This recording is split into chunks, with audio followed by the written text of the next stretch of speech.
আসসালামু আলাইকুম। বাংলাদেশের প্রতিটি সদস্যকে জানাই আন্তরিক শুভেচ্ছা এবং অভিনন্দন। আজ 21শে জানুয়ারি। দেশের যে পরিস্থিতি, এই পরিস্থিতিতে মানুষের জ্বালানি, গ্যাস এত সংকটের কারণ কি?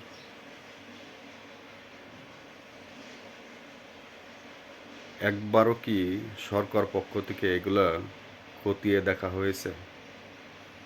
মানুষ গ্যাস পাচ্ছে না, যেমন বাসাবাড়ি, হোটেল, চার দোকানদার, গ্যাস গার্মেন্টস কর্মী গ্যাসের জন্য হাহাকার করছে। গ্যাসের দাম তো বৃদ্ধিই হয়েছে। যে গ্যাস 1250, 1300, এখন 2400, 2500 টাকা, তবু মানুষ পাচ্ছে না। কারণ কি? একবার দেশের মানুষ হাহাকারে ভুগছে, তবু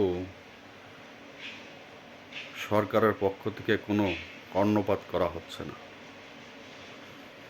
বলা হচ্ছে সিন্ডিকেটের আন্ডারে এই গ্যাস। আগে তো শুনতাম শেখ হাসিনার আমলে যে গ্যাস ভারতে পাচার করে দেওয়া হচ্ছে। তাহলে তো এখন শেখ হাসিনা নাই, তাহলে গ্যাস তো লাইন বন্ধ করে দেওয়ার কথা। তাহলেও কেন গ্যাস? বাংলাদেশে সংকটের মূল কারণটা জনগণের কাছে সরকারের পক্ষ থেকে এবং বাণিজ্য মন্ত্রী এবং এই মন্ত্রণালয় যার আন্ডারে গ্যাস আছে, তারা কি একবার জনগণের সামনে মুখ খুলে একটিবারও কথা বলেছে? বলেনি। কারণ এই সংকটের কারণ শুধু সিন্ডিকেট না, আরও অন্য কোনো কারণ থাকতে পারে। সামনে নির্বাচন উপলক্ষে একটা সংকট তৈরি করা এবং এই সংকটকে পুঁজি করে রেখে বিভিন্ন দল সরকারের ভাবমূর্তিকে নষ্ট করতে চাচ্ছে।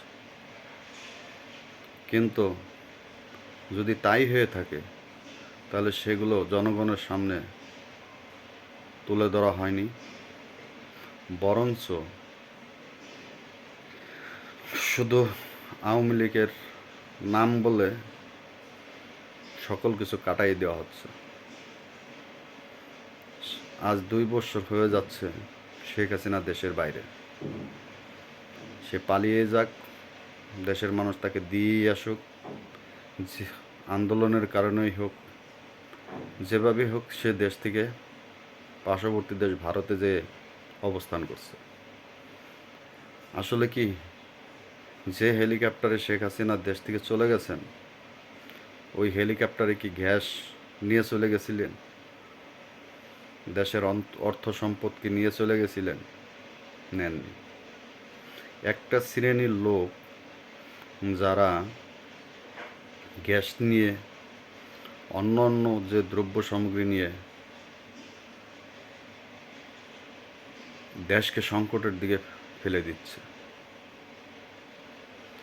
আর প্রধান উপদেষ্টার কথা কি বলবো?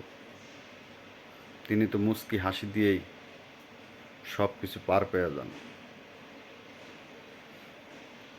আসলে মানুষকে মিথ্যা আশ্বাস দেওয়া আমাদের রাজনৈতিক দলগুলোর একটা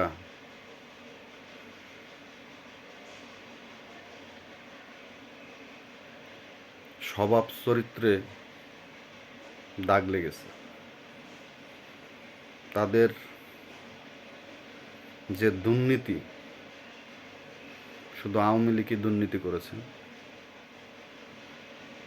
পূর্বে বিএনপি দুর্নীতি করেছে। দুর্নীতির শীর্ষে দেশ রক্তের সাথে প্রতিটা মানুষের সাথে মিশে গেছে। তাই আমি বলবো সরকারকে, আপনি 2 বছর হয়ে গেল ক্ষমতায় রইলেন, একটা দুর্নীতিবাজকে আপনি আওয়ামী লীগ ছাড়া কাউকে সামনে আনলেন না। এটার কারণটাও জনগণ একসময় আপনার কাছ থেকে জানতে চাবে। এত দুর্নীতি, এত চাঁদাবাজ ধরা খাচ্ছে, তাদেরকে জামিন দিয়ে দেওয়া হচ্ছে। আশা করি সাধারণ জনগণ মানুষ বুঝতে পারবে এবং বুঝবে যে এখনই বুঝতে পেরেছে যে আওয়ামী লীগ সরকার যাওয়ার পর মানুষের কতটুকু কষ্ট হচ্ছে। যেমন রাস্তা, তেমন গাড়ি চলাচলে মানুষকে ভুল বোঝানো হচ্ছে। আশা করি মানুষ তাদের ভুলগুলো বুঝতে পারবে। আশা করি সামনে যদি বিএনপি হোক, জামাত ইসলামী হোক, যেই ক্ষমতায় আসুক, তারা অন্তপক্ষে নিজেদের দল হলেও তাদের দুর্নীতি চাঁদাবাজদের প্রশ্রয় দিবেন না। আসসালামু আলাইকুম।